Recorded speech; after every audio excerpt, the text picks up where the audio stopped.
Hello, everyone. Welcome to today's Dharma talk, idle, chapter, and grade. Okay.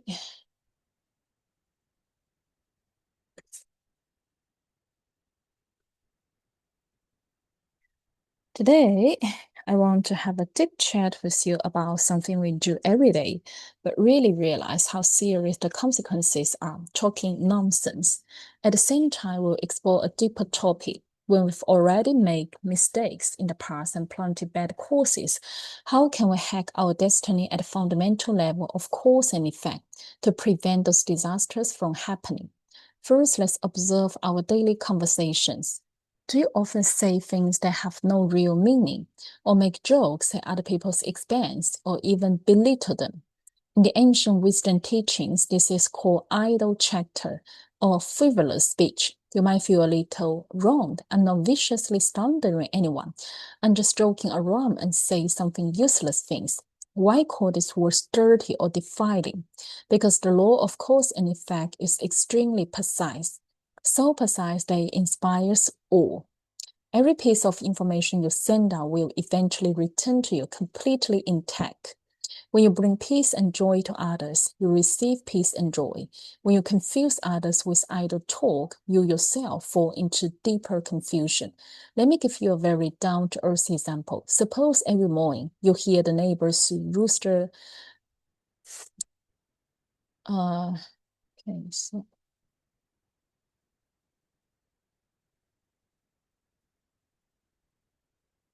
okay.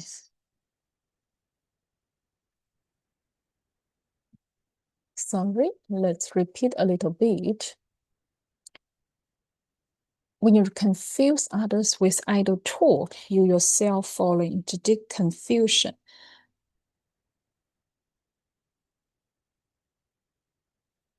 Suppose you hear neighbor's rooster crowing and you can't help complaining. That rooster sounds so annoying and it shits everywhere. So disgusting. You think it's just a meaningless event that ends once you say it, but in reality, you're laying the foundation for your own future destiny. Since you're always judging and creating this kind of negative feedback, your own voice in the future may become very unpleasant, even scary to others the moment you open your mouth. You complain the shit's everywhere, so make out similar. So you may encounter similar out of control situation later. If instead you use that annoying crowing as a reminder to observe your own afflictions, that will be genuine practice. But if you just follow your emotions and complain, you're creating a life.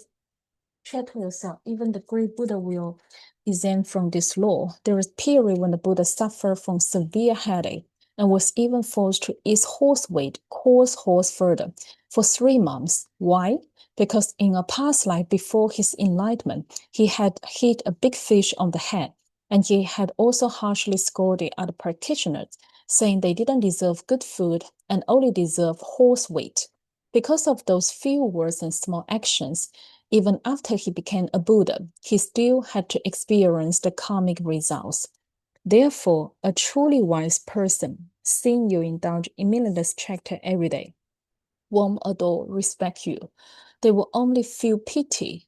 They know what kind of suffering you will face in the future, but even out of pity, they won't teach you the profound Dharma. Why? Because you lack the capacity to retain and harp wisdom. You're too busy. Your mind and body are constantly chasing meaningless information. Even if they put the truth that can liberate you in your hands, you might hold it for just a few minutes before tossing it aside to grab the next piece of idle talk. Now we've talked about idle chatter. Let's look at deeper psychological chat. Greed. Buddhism has a very absolute principle. As long as a person has greed in their mind, they will 100% criticize and slander the true Dharma. It sounds extreme, right? Why does greed inevitably lead to slandering the Dharma? Because a greedy person's entire attention revolves around getting. They treat their own afflictions and desires as treasures to be loyal to.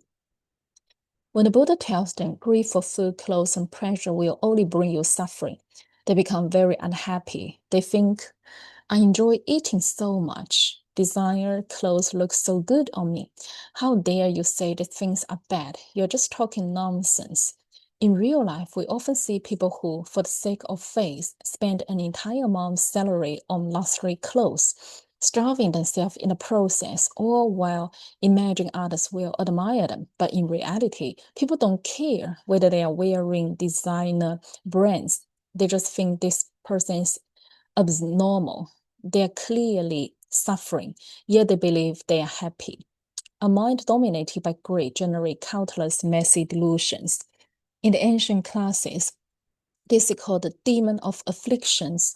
This delusion can completely destroy your studies, career, family, and even prevent you from making real friends because you are always suspicious and calculating. To protect their fragile pride and interest, greedy people may even be afraid to understand the truth. Because once they understand it, they can no longer greedily indulge with a clear conscience. On the other hand, people who are truly without greed can understand objective law and follow them. It's like cooking. You need water, rice, and right heat. As long as you strictly follow these objective principles, you'll make a perfect pot of rice. That is the source of true happiness. People who understand this not only won't slander the truth, they will sincerely praise and spread it. That's all for today. Thank you, everyone. Guide your words, free your heart from greed. Thank you so much.